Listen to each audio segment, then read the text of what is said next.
Watcher, welcome back.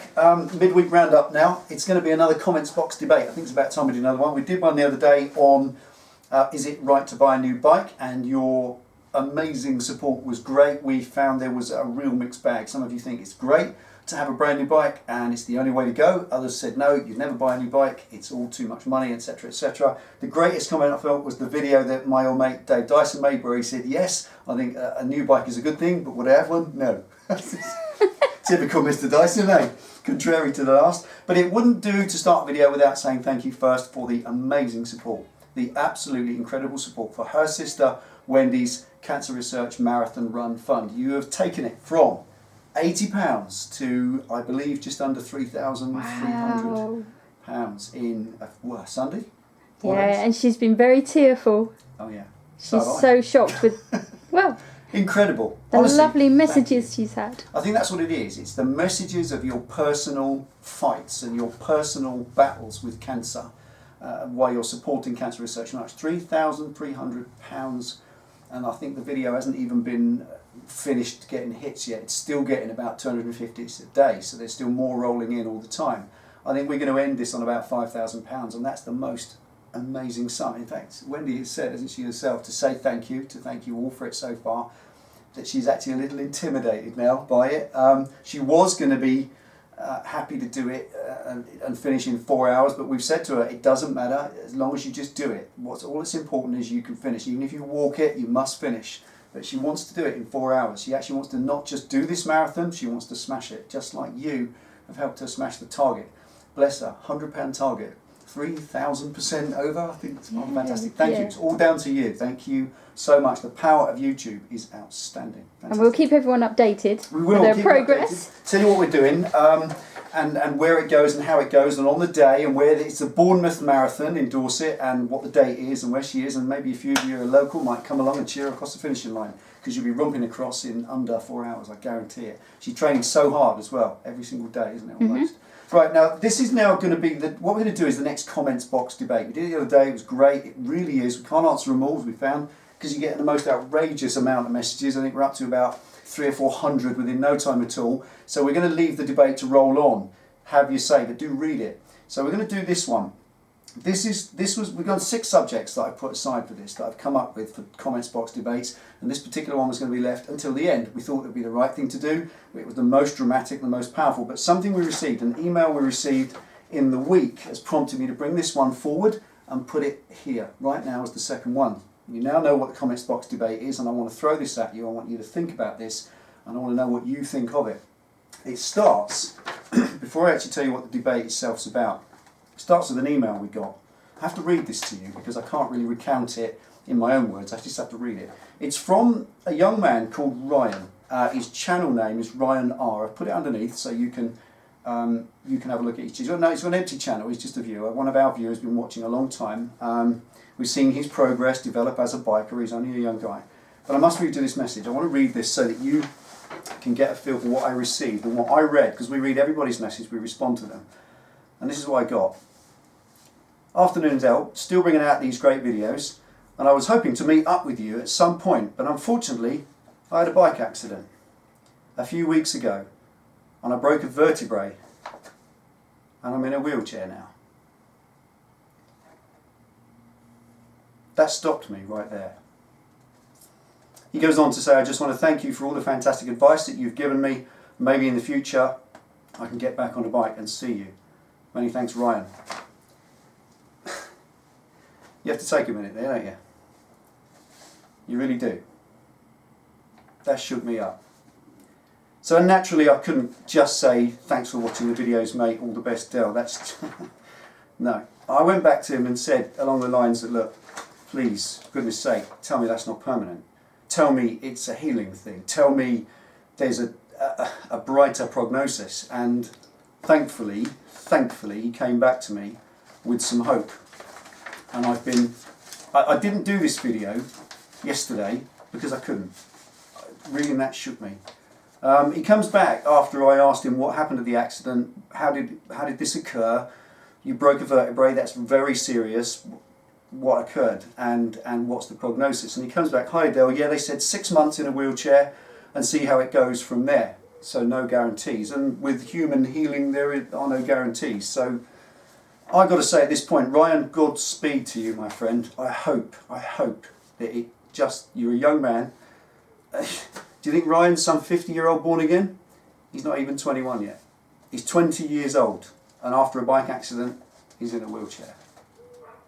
God. He's gone on to say basically how it happened. He was going around some country lanes and he had to slow right down after a sharp corner as there was a tractor in front. A car came round after him too quick and slammed into the back of him. Don't start me. Pretty painful, but keeping spirits up.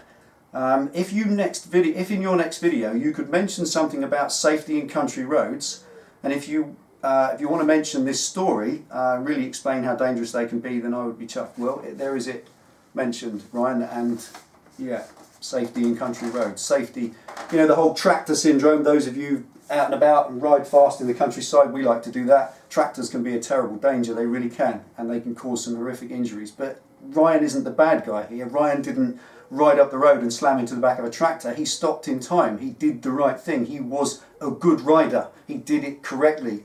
And a fuckwit in a car slammed into the back of him and put him in a wheelchair. Now, I don't care whether you ride with the police and you have a Rosper Gold instructor's badge. Nothing will prepare you for that. Nothing will protect you from that. It's nothing to do with him. He was simply hit from behind. Utterly the car driver's fault. Now this brings me to the comments box debate. We were going to have this debate anyway, but Ryan's letter prompted us to bring it forward to now. The debate is it safe anymore? She came up with that question, and it wasn't on Ryan's letter that she said it. It was on hearing the third tragic loss of a female rider. In our area there are many bikers. It's very thick with motorcyclists around here. There are thousands of us. It's a very densely populated area for motorcycles, and it's countryside and it's tourist area. And in the first 3 months of this year, 3 women riders were killed. Women riders. Now come on, boys. You know what I'm saying, you don't you? The girls probably don't understand it, but you boys understand what I'm saying. We're the warriors, aren't we? We look after them, don't we? It's our job to keep them safe, to make sure that when they're on the road, they're not in any danger. So she's saying to me, is it safe anymore? That's the question. It's a $64,000 question. Is it safe anymore? Has it got so bad now? Every single year, the death toll in our area goes up, boom, boom, boom, boom. As soon as the season starts, they go 1, 2, 3, 4. Every single week, another one, another one, another one. And it's not just about death, it's about people being put in wheelchairs. It's about people's lives being changed forever. Now, people are killed every day on the roads, we know that, and motorcyclists represent 1% of road users, and yet we are involved in 20% of road collisions. It is 20 as of this year. It was always 19%, so it is increasing. So every 5 road collisions is a motorcyclist involved, and invariably the motorcyclist is injured because of our vulnerability. We are aware of our vulnerability. So these are the questions, and these are the things I think we could debate here. Motor cars today, German motor cars especially, they are sanctuaries of calm. You can be doing 100 miles an hour in a BMW and you can hear a pin drop. There was once at a time with your old Escort back in the 80s, we used to go on the motorway and we had to shout at each other, didn't we? You couldn't hear us, you'd have no voice after a 50-mile journey, and a 50-mile journey was epic, wasn't it? He used to shake. He used a shaky old car, but today cars are whisper quiet. They're like silk, and they just don't realise how fast they're going. I don't know whether they're aware of the world outside. Is it safe anymore? Let's have some of your instances. Let's have some of your anecdotes, not just of your accidents, but of situations. Do you think that some sort of training will help us? Now, I've always been a little bit dismissive of the ride safe, bike safe after training stuff, because I do believe practice. I believe that's the way forward. However, maybe I'm wrong. You tell me I'm wrong. I don't care. Tell me I'm wrong. Tell me training is the answer, and I'll book some up and I will take you along for the ride. I want to be safe, and moreover, I want her to be safe. I don't want us to stop riding. I couldn't live without a bike. I couldn't live without several bikes. And I know for a fact that many of you feel the same way. What do you think, Ben? It's an interesting one. It is, isn't it? But it is. The roads are getting busier. Very, very busy. This year, there has been a 12% increase in the number of cars on the road. That's the greatest increase in car ownership in the last 20 years.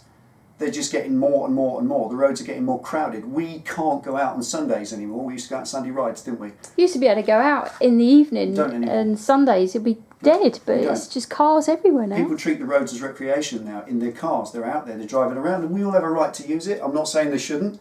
So where are we going to go with this debate, folks? This is what this one's about. Is it safe anymore? That was her phrase. She coined that phrase. Is it safe anymore? When we ride up the road on our motorcycles, what can we do to make it safer? Is there any hope? Where are we going for the future? Is it going to get to the point where motorcycling starts to dwindle because it's just not safe anymore? So I think that's it, Nico. Let's chat. Okay, let's chat. Give Ryan a little look. His channel name's Ryan R. It's underneath. Give him a click. Send him a get well soon. And he's 21 on Friday. He's 21 on Friday, so send him Happy some cake. birthday, Ryan. Happy birthday, Ryan. And get well soon. Godspeed to you, my friend. Keep in touch. Tell us how you're getting on. In fact, send me a PM with your details and I'll give you a ring or something. We'll talk on the phone. All right? That's it. Okay. Take it easy, ride safe. Let's get stuck into the debate. See you next time.